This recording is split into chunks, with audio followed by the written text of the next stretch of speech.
The moment I met Jason, it felt like every romantic tale I'd ever read had come to life. The setting was an art gallery in downtown, an evening where young artists showcased their work. The air was filled with the smell of fresh paint and the gentle hum of quiet conversations. "Do you believe every painting has a story?" a deep voice asked from behind me. I turned to find hazel eyes looking intently at a modern abstract piece. "Every painting is a world in itself," I replied, meeting his gaze. He smiled, his teeth shining white against his tanned face. "Jason," he introduced himself, extending a hand. Our handshake lingered just a moment longer than it should have. Over coffee later that evening, we shared our dreams, passions, and histories. Jason spoke of his love for travel and his job as an architect, which had him building dreams for others. I talked about my love for books and my small bookstore downtown. Our whirlwind romance was nothing short of a fairy tale. From surprise dates to long drives without destinations, every moment was magic. Within months, Jason was down on one knee at the same art gallery where our story began, asking if I would be his partner for life. "I want to build a life with you, Kate. Not just houses, but a home. Will you marry me?" he had said, his eyes searching mine for an answer. Tears glistened in my eyes as I nodded. "Yes, Jason. Yes." The next few months were a blur of wedding preparations. As the big day approached, I felt like the happiest woman on earth. But there was a shadow that soon made its presence felt. Jason, usually so attentive and caring, became more distant. "Is everything okay?" I asked one evening as we went through our guest list. He rubbed his temples, looking worn out. "It's just the wedding stress, Kate. Everything will be fine after the ceremony." I wanted to believe him, but on the day of our wedding, amidst the joy and celebration, I noticed a woman. She was always around Jason, their conversations a little too intimate. However, I told myself that perhaps she was an old friend, and I was just being overly cautious. That evening, as we wrapped up our wedding, I decided to shove those nagging feelings aside. After all, Jason was now my husband, and we were about to start our life together. Little did I know the turn our story would soon take. Our honeymoon destination was a place neither of us had been before, a secluded island nation known for its pristine beaches, verdant hills, and rich history. As our plane descended, I looked out of the window to see vast expanses of turquoise waters shimmering in the sunlight, interrupted by tiny islands dotted with lush greenery. The airport was abuzz with other honeymooners, families, and solo travelers. We were quickly ushered into a cab that would take us to our resort. The driver, an older gentleman named Leo, narrated tales of the island's legends and folklore, occasionally pointing out landmarks and sharing tidbits. "You two make a lovely couple," Leo commented, glancing at us through the rearview mirror. "How long have you been married?" "Just a week," Jason replied, taking my hand in his. His earlier coldness seemed to have melted away, and the man I fell in love with was back. The resort was breathtaking. Nestled on the edge of a cliff overlooking the ocean, it promised luxury and relaxation. As we were escorted to our suite, the vast expanse of the sea stretched out before us. The room was adorned with flower petals, and the balcony opened up to the serene sounds of waves crashing onto the shore. "I can't believe we're here," I whispered, taking in the view. Jason wrapped an arm around my waist. "It's just the start, Kate. We have our whole lives ahead of us." Over the next few days, we explored the island, indulging in local cuisine, diving into clear waters, and dancing to local tunes. The island seemed to cast a spell on us. Each night, we'd return to our suite, tired, yet exhilarated, recounting our day's adventures. One evening, while we dined by the beach, Jason looked deep into my eyes. "Kate, I know I've been distant, but this trip, it's made me realize how much I need you. Let's make the most of it." Relieved, I nodded. I felt it too, the distance. The island's magic was working on us, healing the small cracks that had appeared in our relationship. But as the days went on, little did I know that an old wound was about to be reopened, changing the course of our journey together. One sunny morning, as we were sipping our coffee by our balcony, I scrolled through social media and came across a picture of Sarah, my childhood best friend. The caption read, "New Beginnings in Paradise." The backdrop looked eerily familiar. "Jason, look!" I exclaimed, showing him the picture. "Sarah's here, on this island!" He raised an eyebrow, clearly intrigued.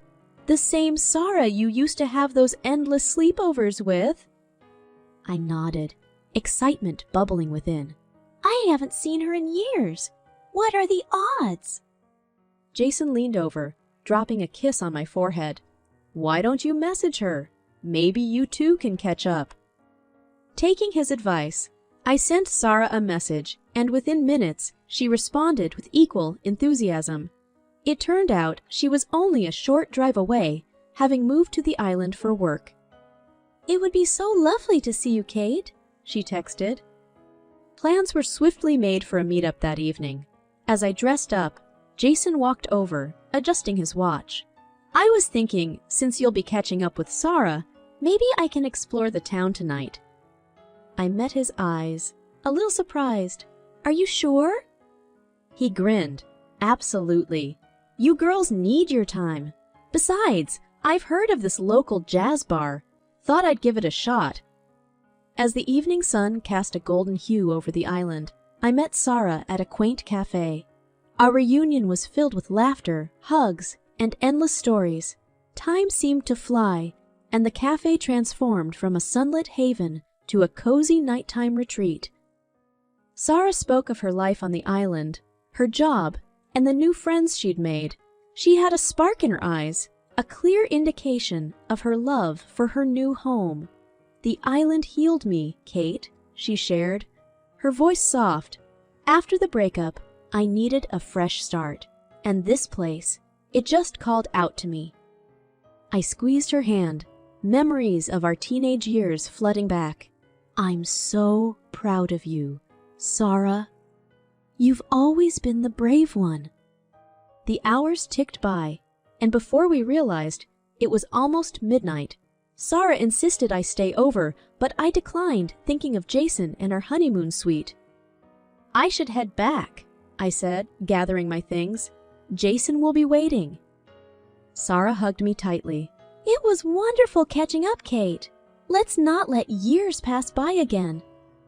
Promises to meet again were made, and I made my way back to the resort, reminiscing about the past, unaware of the storm that awaited me.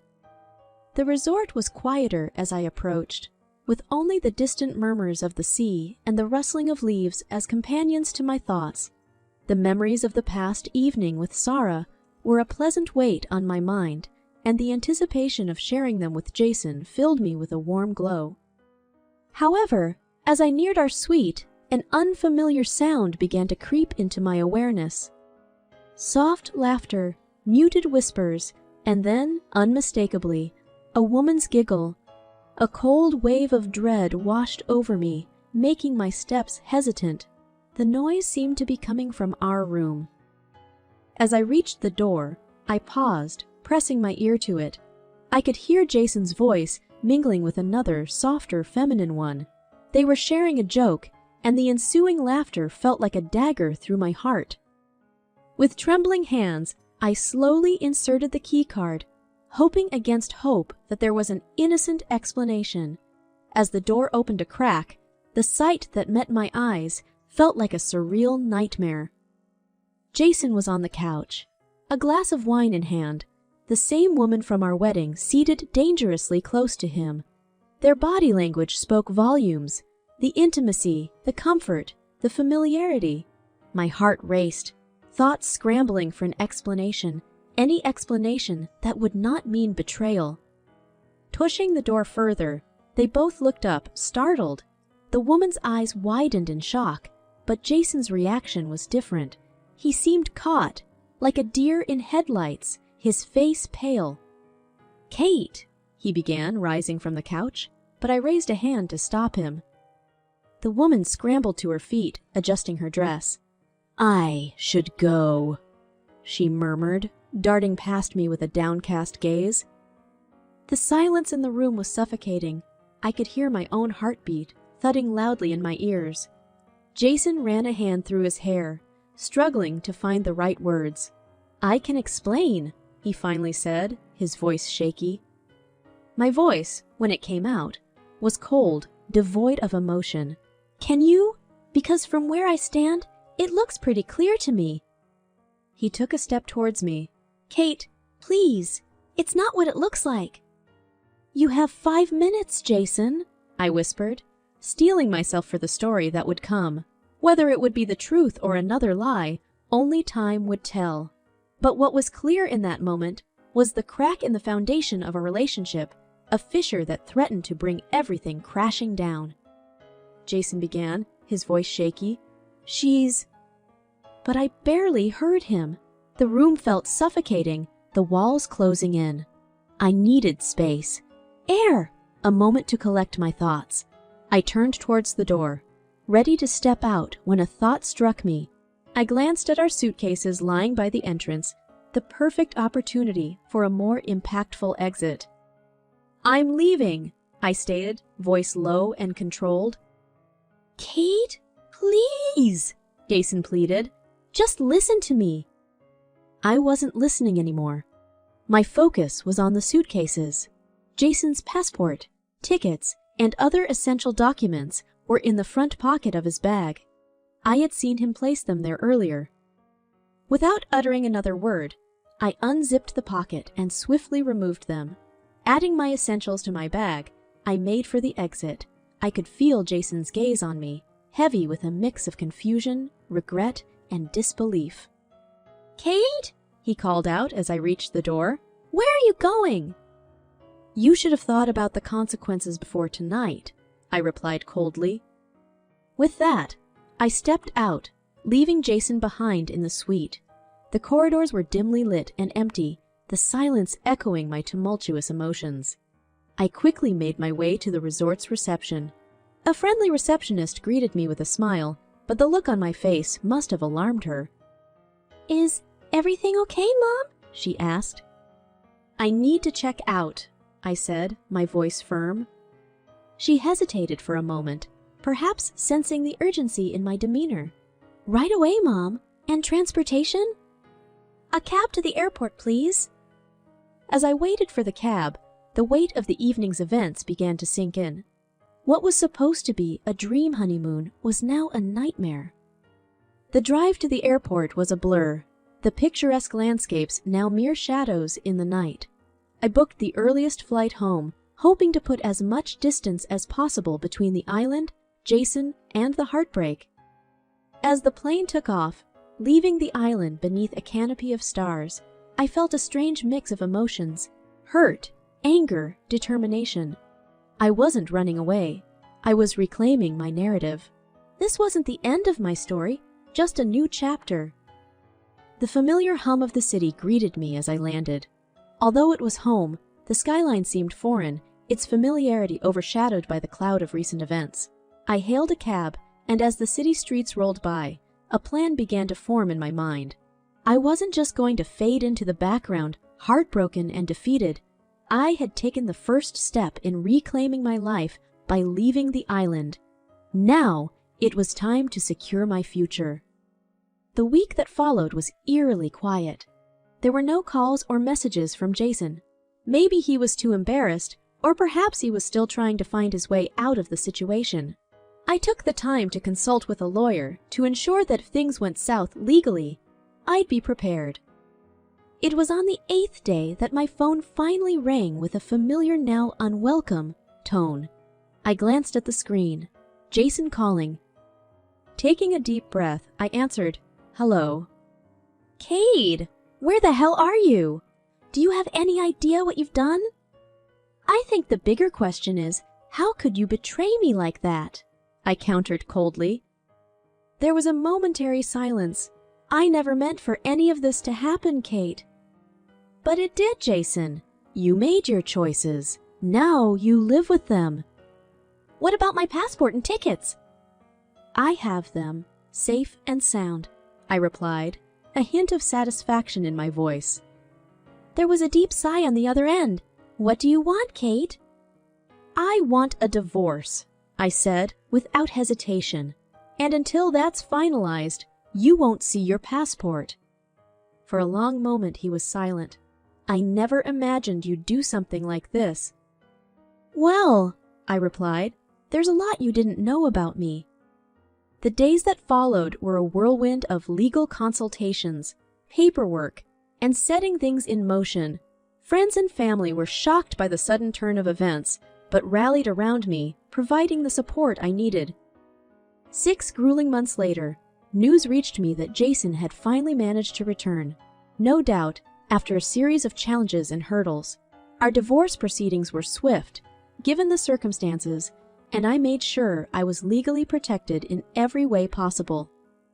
As I signed the final papers, putting an end to our brief, tumultuous marriage, I realized that this experience, as painful as it was, had given me a strength I never knew I possessed.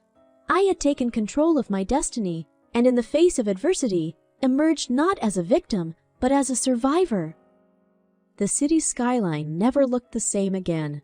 Every building, every street corner seemed to echo the memories of a life that was. But as the days turned into weeks, and weeks into weeks, and weeks into months, the pain began to fade, replaced by a sense of newfound freedom. I immersed myself in work, throwing every ounce of energy into my bookstore. It became more than just a place for books. It was a sanctuary for lost souls, much like mine, seeking refuge in the comforting embrace of literature. One evening, as I was arranging a new collection of novels, Sarah walked in. Her surprise visit from the island was a breath of fresh air. We sat amidst the rows of books, coffee in hand, reminiscing about the past and sharing recent events. "You've changed, Kate," she observed, sipping her coffee. I smiled wistfully. "It's been a journey, Sarah. One I never expected to take. But sometimes life's detours lead us to where we truly belong." Sarah nodded, her eyes filled with understanding. "And Jason—" I hesitated for a moment. I heard he started over, trying to rebuild his life. "And you?" she probed gently.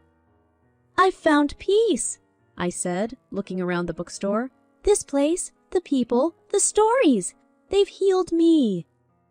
Sarah placed a comforting hand on mine. "You always were a fighter, Kate." The months that followed were a testament to my growth. While Jason struggled to find his footing, facing the consequences of his choices, I blossomed. The bookstore thrived, becoming a community hub. I organized events, readings, and even started a book club. The bonds I forged with my customers went beyond mere transactions. They were connections built on shared experiences, stories, and dreams. As for love, I was wary, the scars of betrayal still fresh. But life, in its unpredictable way, had other plans. On a rainy afternoon, a man walked into the store, looking for a recommendation. Our conversation started with books, but quickly delved into shared interests, dreams, and aspirations. Mark, as I came to know him, became a frequent visitor, and our bond deepened. One evening, as we sat in the bookstore's cozy corner, Mark looked into my eyes. "You've been through a lot, Kate, but I promise, with me, you'll only know respect and love." I smiled. "Heart full. I believe you, Mark." The chapter with Jason had closed, but a new one, filled with hope and promise, had just begun. The pain